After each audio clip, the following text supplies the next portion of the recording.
और इस वक्त की बड़ी खबर है ये, बहुत ध्यान से देखिए। अमेरिका ने होर्मुज बंद कर दिया, ये खबर आ रही है इस वक्त की, ये बड़ी खबर है। ईरान ने, माफ कीजिए, अमेरिका ने नहीं, ईरान ने फिर से होर्मुज को बंद किया। IRGC ने होर्मुज बंद करने का ऐलान किया लेबनान पर हमले के जवाब में। होर्मुज बंद, तो अब आप इससे अंदाजा लगा लीजिए कि वो जो डील हुई है वो डील असल में डील है, वो कोई समझौता है या नहीं है। यहां होर्मुज का बंद होना और इस पर क्विक रिएक्शन पहले आपसे, काले सर। नहीं, बिल्कुल इसमें तो कोई शक ही नहीं है। दिनेश जी, आपको याद होगा कि अबाउट 2 वीक्स बैक जब हम ये डिस्कस कर रहे थे तब मैंने बोला था कि इजराइल इस पूरे गेम में जो है वो एकदम से स्पॉइलर प्ले कर सकता है, बिकॉज इजराइल के लिए बहुत बड़ी क्राइसिस है।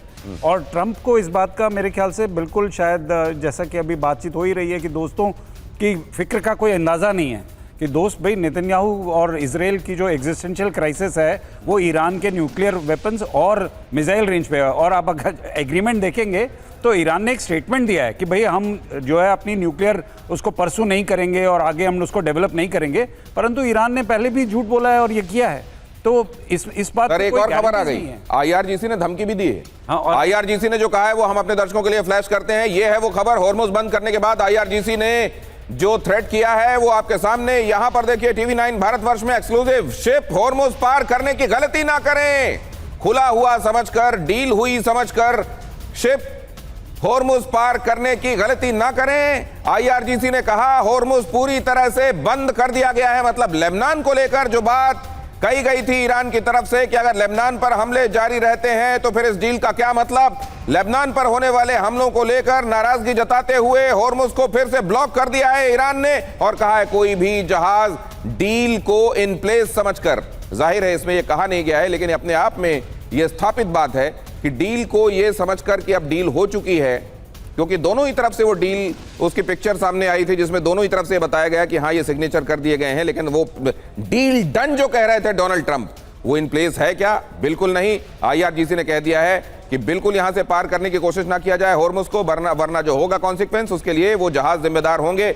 लेबनान के ऊपर होने वाले हमलों को फौरन बंद किया जाए, ये बात भी कही जा रही है। लेबनान पर अगर हमले जारी रहे तो होर्मुज भी बंद रहेगा, ये कह दिया गया है। संजय भारद्वाज जी, आपका कमेंट। सबसे महत्वपूर्ण पक्ष है कि ये जो डील हुआ है बहुत कैजुअल डील हुआ है और इसमें सबसे बड़ा जो कमी था वो कि ट्रस्ट डेफिसिट है, भरोसा नहीं है, एक दूसरे पे भरोसा नहीं। ईरान शुरू से ही इस बात के लिए कह रहा था कि जितने भी उनके, चाहे वो हिजबुल्लाह हैं, लेबनान हैं, इनको भी आप इस शर्त में शामिल कीजिए। डेफिनेटली ट्रंप ने उनको इसका भरोसा दिया होगा, लेकिन ये बात पक्का है कि औपचारिक रूप से नहीं कहा जाएगा, लेकिन डील रद्द हो गई क्या? नहीं, आप ये देखिए, ट्रंप के लिए मैं एक शब्द बोलता हूँ, ऐसा कोई बचा नहीं जिसको इसने ठगा नहीं। तो आप ये बात मान के चलिए कि ट्रंप बात करता है दूसरी और एक्शन दूसरे करता है। ये डील जो, मैं तो कभी सस्टेनेबल पीस ला ही नहीं सकती ये डील। नहीं सर, मैं ये कहूंगा अभी ये डील टेक्निकली इन प्लेस मानी जाएगी या एक तरीके से रद्द ही मान लिया जाए इसको? दीपक सर, देखिए कभी एग्जीक्यूशन में आई नहीं है। आता हूं सर, आप इसको रद्द मानिए क्योंकि ईरान को इन्होंने, जैसा प्रोफेसर सकवेंती, ठगा है। क्या बोला? United states America, Islamic Republic Iran direct communication बनाएंगे, यानी ये जो मध्यस्थता करने वाले हैं जिहादिस्तानी, भाग जाओ यहाँ से, आपकी कोई जरूरत नहीं। ये पहली बहुत महत्वपूर्ण चीज है। दूसरा कि अगर किसी ने इस सीज फायर का उल्लंघन किया तो ये डील खत्म हो जाएगी। अब मैं आपको पढ़ के सुना देता हूं सर, कुछ ही घंटे पहले इजराइल के रक्षा मंत्री Israel Katz, sir Donald Trump की भी धमकी आ गई है, वो भी बता देता हूं आपको। डोनाल्ड ट्रंप ने क्या कहा है जरा वो भी फ्लैश कीजिए। डोनाल्ड ट्रंप ने कहा, अभी ईरान को धमकाया। डोनाल्ड ट्रंप ने कहा समझौते की जल्दी हमें नहीं थी।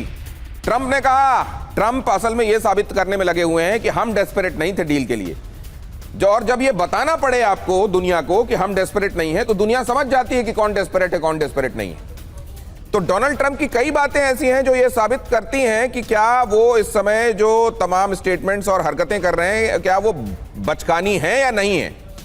अब वो कह रहे हैं कि हम इसके लिए डेस्परेट नहीं है, हमें समझौते की कोई जल्दी नहीं थी। डोनाल्ड ट्रंप ने ईरान को धमकाते हुए ये बात कही है। लेबनान पर इजराइल ने हमले रोके नहीं हैं, इजराइल लगातार लेबनान पर हमले कर रहा है। ईरान ने यह कहा था कि लेबनान पर भी हमले रुकने चाहिए। डोनाल्ड ट्रंप ने भी इजराइल से कहा था कि हमले रुकने चाहिए, इनको फौरन बंद करो। लेकिन इजराइल ने डोनाल्ड ट्रंप की सुनी नहीं। ईरान ने हॉर्मुज को ब्लॉक कर दिया। डोनाल्ड ट्रंप इजराइल को कुछ कह नहीं सकते। उन्होंने कहा हमको कोई डेस्परेशन नहीं है, कोई बात नहीं अगर हॉर्मुज को ब्लॉक कर दिया। ये डोनाल्ड ट्रंप इस वक्त कह रहे हैं। सैनी साहब, आपकी प्रतिक्रिया। इजराइल ने यह बता दिया है कि अगर उसकी स्कीम ऑफ थिंग्स के हिसाब से अमेरिका चलेगा तो वेलकम, और नहीं तो भीड़ कम।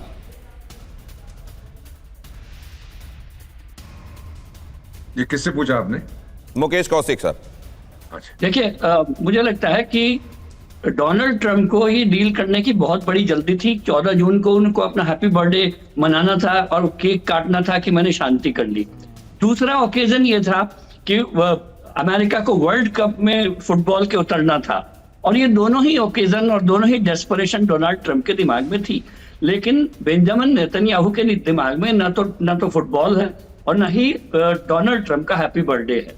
तो नेतन्याहू के सामने जो तस्वीर है वो ये कि अगर युद्ध नहीं रहा तो उनको चुनाव में जाना पड़ेगा, और चुनाव में गए तो वो सत्ता से बाहर हो जाएंगे, और सत्ता से बाहर हुए तो वो जेल के भीतर हो जाएंगे। तो ये डे वन से ये लड़ाई दिनेश अमेरिका की थी नहीं, ये इजराइल की लड़ाई थी। जैसे कि बेगानी शादी में अब दुल्हे दीवाने हुआ करते हैं, वैसे ही बेगानी लड़ाई में ट्रंप दीवाने थे।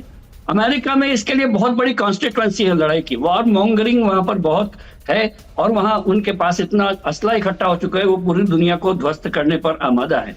110 दिन की लड़ाई में 7,500 लोग मरवाकर 162 लाख करोड़ का नुकसान करके अमेरिका की 10 लाख मिसाइलों को तबाह करके ये शांति हासिल हुई, और वो शांति जो एक दिन भी नहीं चली। वॉर मॉन्गरिंग अमेरिका का नेचर है, और ये जो किया जा रहा है उसके पीछे वजह क्या है? क्या वाकई इसके पीछे फीफा वर्ल्ड कप वाला मसला था? क्या इसके पीछे वाकई डोनाल्ड ट्रंप का बर्थडे वाला मसला था? या एक मसला और था कि पूरी दुनिया के मार्केट ये हमेशा का, हर हफ्ते का, नहीं पीस होने वाली है, नहीं हम हमला कर देंगे, नहीं हम पीस होने वाली है, नहीं हम हमला कर देंगे। तो दुनिया भर के मार्केट को मैनिपुलेट कर रहे थे जो डोनाल्ड ट्रंप। अब ये प्रिडिक्टेबल हो गया था। तो शायद उनके किसी सलाहकार ने कहा होगा कि अब इसको भरोसेमंद बनाने के लिए आपको डील का पेपर वहां तक तो पहुंचना पड़ेगा, सिग्नेचर करना पड़ेगा, क्योंकि अब लोगों में ये प्रिडिक्टेबिलिटी आ गई है कि आप ये कर रहे हैं। तो उन्होंने कहा अच्छा ठीक है, इस बार भरोसा उसको और बढ़ाने के लिए चलो इस बार दस्तखत ही कर देते हैं, तोड़ने में क्या, हम तो तोड़ना हमको आता ही है। क्या वो हुआ है एमएस वोरा? 100%। अभी जो आपने डोनाल्ड ट्रंप ने जो नई धमकी दी है उसके बारे में कहा है, अकॉर्डिंग टू द MOU के अंतर्गत ईरान ने तो खोल दिया था straight of Hormuz, immediately shut दिया था। अमेरिका ने क्या किया, उसके राजपूत वहीं बैठे हुए हैं, एक सिपाही उसका वापस नहीं गया। और अब इजराइल कैट्स जो डिफेंस मिनिस्टर है, मैं आपको पढ़ के बता देता हूँ, प्राइम मिनिस्टर और मैंने फैसला किया है, हमने अपनी फौज को कहा है तैयार हो जाओ for an operation against Iran, जितनी जल्दी हो सके तैयार हो जाओ, सब कुछ तैयार है, बस हमारी इजाजत का इंतजार करिए। क्या मतलब है इसका सर? ये डिफेंस मिनिस्टर कह रहा है कि तैयार हो जाओ ठोकने के लिए ईरान को। Let's see what happens. और मेरा अपना मानना है कि ये डील स्याही सूखी भी नहीं थी इसके ऊपर, ये डील मर गई थी सर। ये मैंने कई बार देखा अपनी जिंदगी में, कई डील्स में तो मैंने भी हिस्सा लिया। नो भरोसा, जीरो भरोसा, तो फिर कैसे होगा समझौता? जब भरोसा ही नहीं तो समझौता कैसे? और क्या इजराइल सोच रहा है और बेंजामिन नेतन्याहू क्या सोच रहे हैं, वो बात भी अभी सैनी साहब ने बताई। इसकी और थोड़ी सी इसके थोड़े और मतलब समझेंगे।